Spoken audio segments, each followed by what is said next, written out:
Estamos aqui com a deputada federal Júlia Zanatta no CIPEC, no Texas.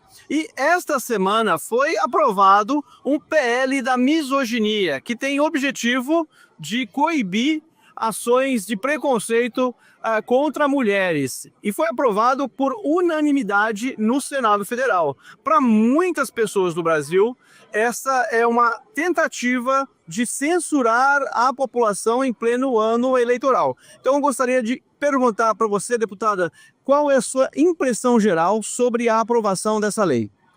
Bom, primeiro, obrigada pela oportunidade, David, de estar aqui contigo no CIPEC falando sobre esse tema, que está um turbilhão lá no Brasil. E temos muitas mentiras a respeito, porque sempre que se quer passar uma lei ruim que vai limitar a nossa liberdade de expressão, agora eles estão vindo com um discurso bonitinho de defesa das crianças, de defesa das mulheres. É super válido a gente lembrar que em 2023, o governo Lula, com apoio do centro e também da esquerda, tentaram passar o PL 2630, que era o PL da censura. Não lograram êxito, nós nem permitimos que fosse para o plenário, então eles traçaram uma nova estratégia para minar a nossa liberdade de expressão. Vieram com defesa da criança, lei Felca, criaram uma comoção social para aprovar uma lei que no fim virou censura, como eu avisei, por isso votei contra. E agora defesa das mulheres, que é o PL da misoginia.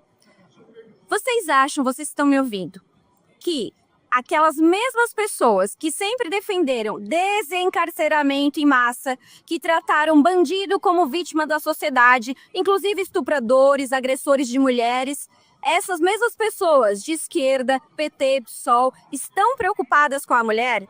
Estão preocupadas com os feminicídios que aumentaram vertiginosamente no governo Lula? Não estão.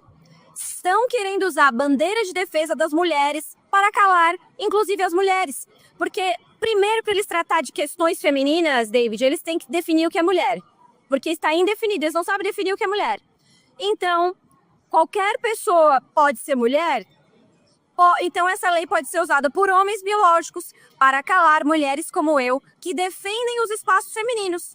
O meu questionamento da presidência ser tomada por Erika Hilton pode ser considerado misoginia? Já tem o crime de transfobia, que foi não é uma lei, é uma decisão do Supremo Tribunal Federal. Essa lei é mais uma forma de censura, de controle estatal, mais uma forma de guerra, não é contra os homens, é uma guerra contra o vínculo familiar, eu cito. Porque coloca em clima de guerra e de inimizade homens e mulheres. É uma forma de minar as relações familiares. E é um tipo penal muito aberto. Vamos para a parte técnica. Diz lá que discurso de ódio ou discriminação contra as mulheres. Quem vai definir o que é discurso de ódio?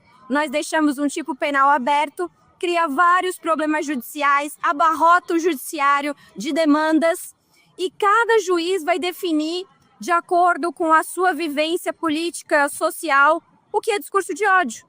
Então, se eu, que sou acusada todo dia de nazista, de fascista, diminuída na minha condição de deputada e de mulher, falando absurdos, inclusive da minha vida privada, e quando eu ingresso na justiça, sabe o que acontece?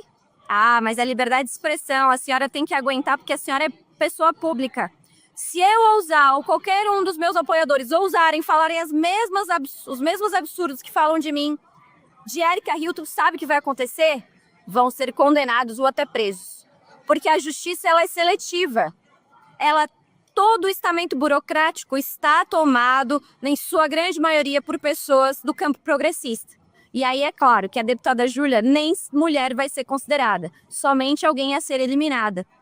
Como já aconteceu. Violência política de gênero é uma lei aprovada em 2021 lá na Câmara dos Deputados. Eu teria votado contra se eu fosse deputada, eu ainda não era. Como essa lei existe, eu uso contra aqueles que a aprovaram. Teve um episódio na Câmara dos Deputados em que o deputado do Partido Comunista, senhor Márcio Gerri, fungou no meu cangote, praticamente me encoxou e falou assim: respeite 40 anos de mandato, de vida pública. Sabe o que aconteceu? Ingressamos com violência política de gênero. PGR arquivou. Caso praticamente igual na Assembleia Legislativa de São Paulo de uma deputada do PSOL. Sabe o que aconteceu? O caso foi para frente como importunação sexual, violência política de gênero. Dois pesos, duas medidas. É uma lei para perseguição de adversários políticos e prevê, inclusive, fechamento de estabelecimentos comerciais. Aquelas pessoas que não ligam que mais de 61 milhões de pessoas hoje vivem em regiões dominadas por organizações criminosas. E metade dessas pessoas são mulheres. Mulheres são decapitadas, estupradas pelas organizações criminosas, e a turma da esquerda não pressiona Lula para definir essas organizações criminosas como terroristas. Fazem terrorismo com as mulheres e tem a proteção do Lula e da esquerda.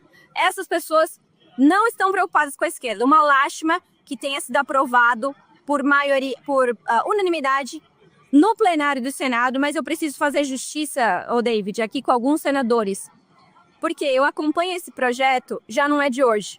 Ele foi aprovado na CCJ do Senado primeiro, já faz um tempo. Me alertaram, eu liguei para o senador Girão e pedi que ele fizesse um recurso para não aprovar diretamente na CCJ, para ir ao plenário. O senador Girão já havia feito o recurso antes mesmo da minha ligação. E alguns senadores assinaram. Portinho, Flávio Bolsonaro, o próprio Girão, e Isalci, mais alguns senadores. Acho que eram 6 ou 8 assinaturas. Graças a esses senadores, o projeto não terminou, não teve caráter conclusivo na CCJ e foi ao plenário.